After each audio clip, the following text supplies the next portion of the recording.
You're listening to Montreal Now with Aaron Rand and Natasha Hall on CJAD 800.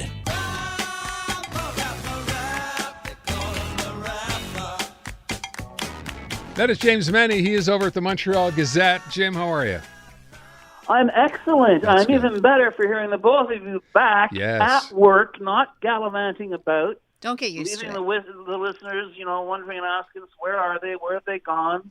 And they're both there. You're both there, and you both sound great. Stop rubbing it Aw. in. Summer's over, Jim. That's the No, thing you I'm have to taking. remember. Don't. No, No, it I isn't. like it. Keep going, Jim. All Keep right. going. I like it. Summer ends on September 21st. Thank you. Yeah. Thank you very much, Mother Goose. All right, listen, let me ask you a question here. I think I just saw a picture of the Conservative candidate that's going to run in the Jean Talon riding.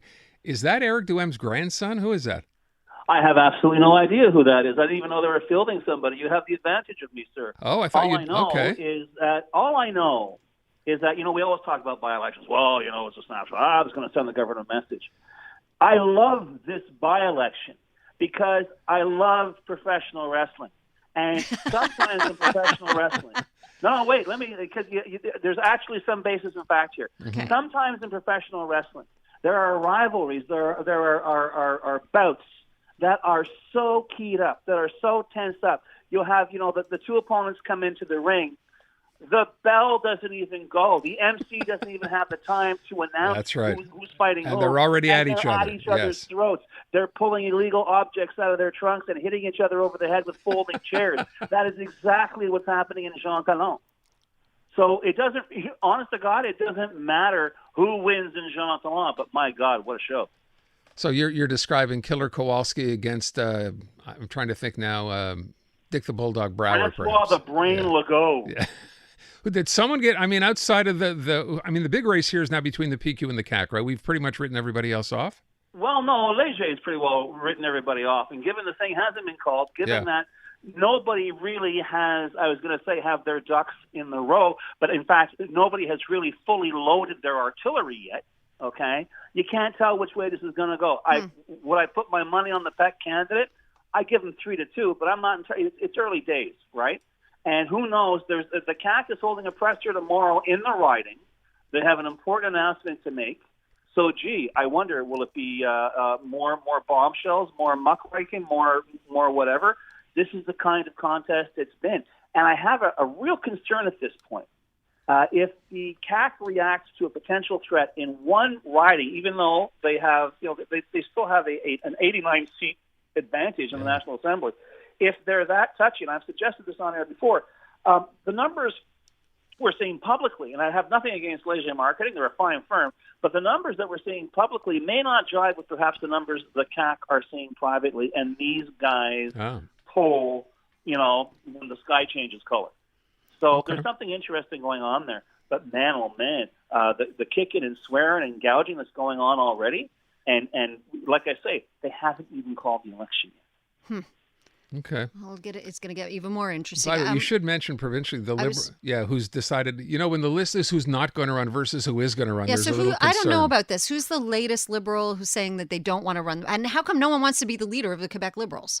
Well, I think that's the more important question. The answer to your first question is Monsef Daraji, who had been touted as a potential leadership candidate. Yep. And I love how he's explaining this.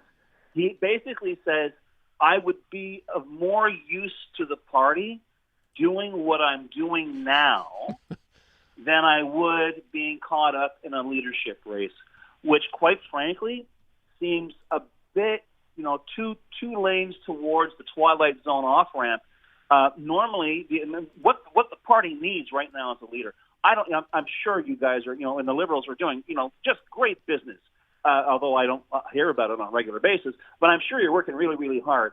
The one thing I think everyone agrees on is that this party does not get like a leader yesterday. It may well not need one by the new year because no one's going to be interested. The numbers keep plunging down. And the fact that you've got this, it's becoming a brand now, guys.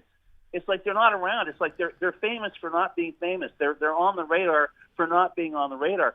This is a dangerous, dangerous place to be because it's virtually impossible to get out of.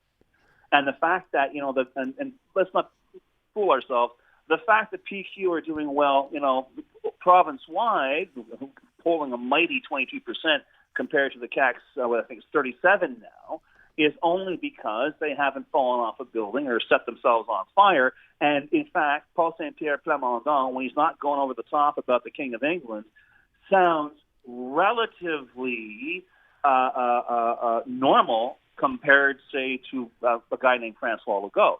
So I think that may be, I'm not questioning their increase in the polls. I'm just questioning the duration of that bump and whether that's going to carry through even beyond this by-election. So, but yeah, I mean, this is like crazy stuff. This is we may be watching in real time the actual fossilization of one of the oldest political parties, the oldest political party in Quebec. Hard to believe that's the case. So let's shift into federal politics. That drum beat, I guess, on Justin Trudeau, in He's actual not listening fact, to it. running away or walking away from the party in general is getting louder. What do you mean devolving into Stephen Harper 2015? What happened? Well, he didn't listen in 2015 either. It's amazing. I keep waiting. Maybe I'll do it once I retire. I always found the 2015 campaign to be one of the most instructive and fascinating federal election campaigns in Canadian history. Stephen Harper, when he called it, it was early August. He gave a ridiculous 11-week campaign run. And at the time, the NDP was slightly ahead. I don't know if they were within the margin of error or a few points ahead. He had to call the election. He did it. And in the ensuing 11 weeks, we saw how many, shifts and changes and sudden curves that an election campaign could throw at everybody. But what was really, really remarkable is in the end, once the dust had settled, and by the time, the votes had been counted, it was, and I said this to you, my God, Aaron, 8 years ago, Justin Trudeau didn't win that election. Stephen Harper lost it. And he lost it because he didn't realize that just how fed up, how I don't know, I guess creeped out the Canadian electorate was. It wasn't an electoral defeat, it was a repudiation. And the fact that the third-place Liberal Party under Justin Trudeau, and it's so funny when you look back at the numbers, they gained, in that election, 148 seats.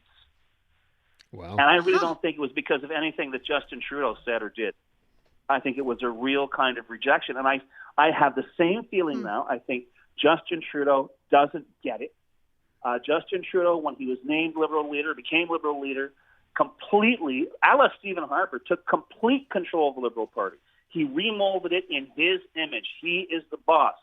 Spare me all the breathless enunciations about, how we're all together in this great universe. This guy was ruling and still rules, as far as I can tell, with an iron hand, a fist so ironish that nobody dare speak up publicly against his leadership. But what's happening is people are speaking up. We had Abacus data came out last Monday, 13 points nationally behind the Tories under Pierre Poilievre. And you're thinking, well, that could be an outlier, except 24 hours later, you had Main Street that had them 14 points behind. This is for real stuff. They're behind in Ontario, seriously enough that, this, and that's where you win elections. And Quebec is where you form governments. They're just, the Liberals right now, Trudeau, are just holding their own. Justin Trudeau's negatives remain very, very high. There is an iceberg in the side of the federal Liberal Party, and its name is Justin Trudeau. And if he hasn't figured that out yet, he's going to take that entire ship down with him, because these numbers have nowhere to go but down. Jim, as we wrap up, I guess the question I ask is, and people will start asking it the more we talk about the story, look around. Who else in that party is a potential leader? And I know you mentioned the usual suspects, the Chrystia Freelands, the Anita Anands, even, I don't know, the Mark Carneys maybe. Anybody there resonate with you? I'd say Chrystia Freeland, one, because as far as I'm concerned, she has been in it from day one. She's not just, I think, she's not just the deputy prime minister in terms of titles. I think if anybody would be perceived as being on deck, having the wherewithal, having the fastball to suddenly become Prime Minister of Canada, it would be Ms. Freeland. And I think there is a real desire on the part of a lot of longtime Liberal voters to see some change at the top. And I'll be fair, to say that I think they're real conservatives, not whatever this iteration of what we're seeing the Conservative Party of Canada, which is not the conservatives that many of us voted for and many of us grew up with. I think those conservatives, let's see a change at the top as well. But right now we're talking about the Liberals. Right now the polls are saying you better change what's going on with that party, because honestly, I mean, and Aaron, you know, I have often deflected, I've often toned down poll findings for the Tories that have them ahead. Well, it's all stacked up in the West. It's not an efficient vote. They are gaining ground. I can't think of anything remarkable that Pierre Poilievre has done other than keep pointing the finger at Trudeau. And I hate to say it seems to be working. I think you're right. Those numbers are numbers that people should be paying attention to, and by God, they're numbers that should be keeping Justin Trudeau awake at night. You know, if your plan is say it long enough and loud enough, and that seems to be the Pierre Poilievre plan, you're right. It does seem to be working, doesn't it? And I was thinking the likability factor isn't there with Freeland the way it was. Like, it has dwindled, and yet that's not hurting Pierre Poilievre. Yeah. Likability doesn't even seem to come into play. It's not hurting him at all. No. Okay, more people disapprove of him than approve. But here's what I find rather interesting. His net favorable rating, which is when you take away the unfavorables from the favorables, is -1. Justin Trudeau's is -24. Oh boy. Well. You know? Yeah. And I realized this is kind of like, you know, this is science the way betting horses is science. You can't put too much faith in the numbers completely, but when we have more than one poll, several polls now suggesting that it's not that they're at the edge of the waterfall, they've gone over the side, and perhaps they want to think about paddling backwards. That's where the Liberals are right now. James Mennie, the Montreal Gazette. Thank you, Jim. Adamat.